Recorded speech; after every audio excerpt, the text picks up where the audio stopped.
Hey, good morning, guys. Welcome to another episode of Next Step Espresso, your daily shot of fitness.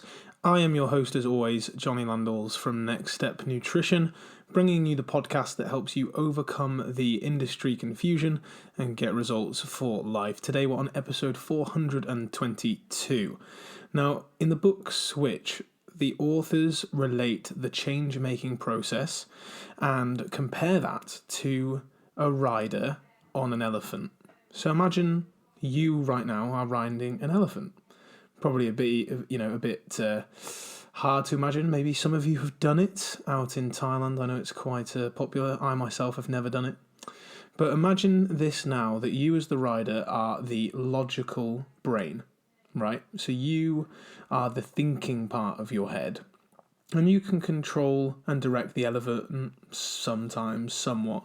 But really, the elephant kind of, takes its role, doesn't it? It does what it wants. So in the change-making process, the elephant is the deeper emotional brain, as well as the more basic impulses and physical actions that are devoted to survival, right? So they're very instinctive, very deep-rooted.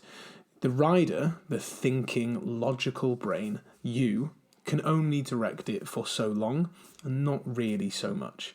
Now, there's a third part in this process, and a third thing that we need to consider, and that is the path that the elephant is on, right? So you're riding the elephant, you're the logical part of your brain, the elephant is the emotional brain, and the path that you're on is the environment. Now, the path ahead of you will affect the elephant's movements more strongly than the rider can, and often unconsciously, right? So if you come across a river that you have to cross, or there are rocks blocking the path, or a predator gets in the way, how much chance do you have, do you think, of controlling the elephant and stopping it from doing what it's instinctively designed to do?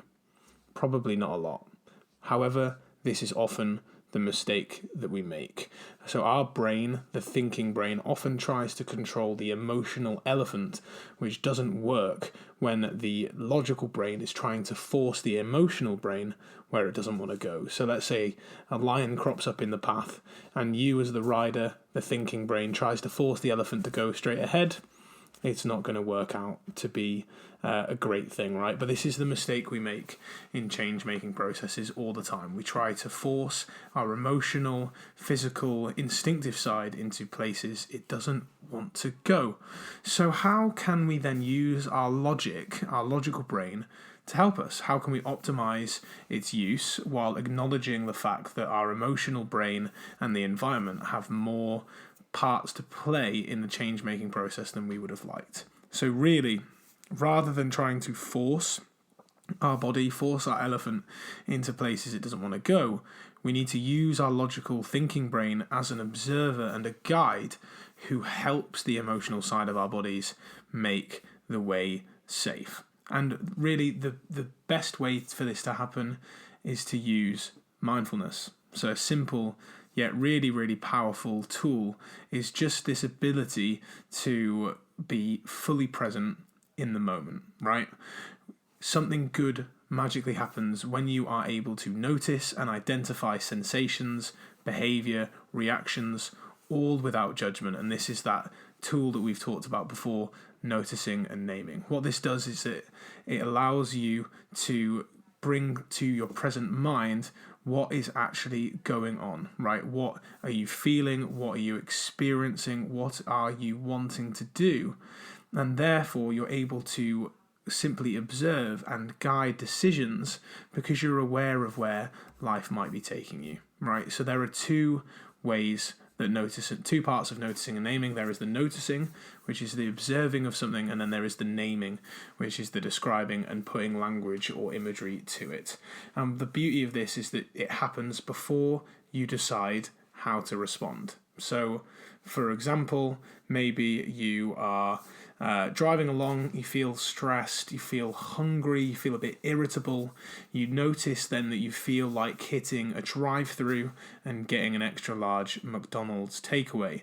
However, You name the fact that the problem is that you're thirsty, you're dehydrated, you've not had food for a while, so you notice and name the sensation of hunger. You're aware that you're feeling a little bit irritable and panicky because you're not sure of when your next meal might come from.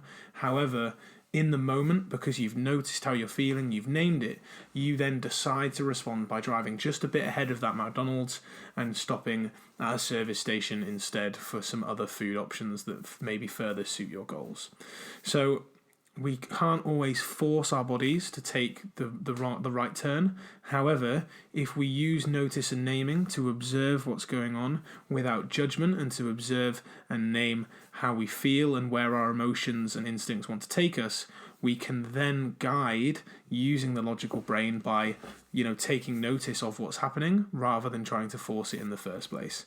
So if you want to use this week, guys, what you need to do is ask yourself 3 questions. When you feel a certain way, you need to think, what am I noticing? What would I name that thing that I'm observing? And then how will I choose to respond? And you'll find that doing it this way will give you a much better hold over your actions, a much better hold over your instincts when you need to make the right decision. Thank you for listening to Next Step Espresso. If you enjoyed this episode, I would love it if you could share it with someone who would also find it useful. Don't forget as well that we have the giveaway this month for the 8 Simple Rules for Weight Loss course.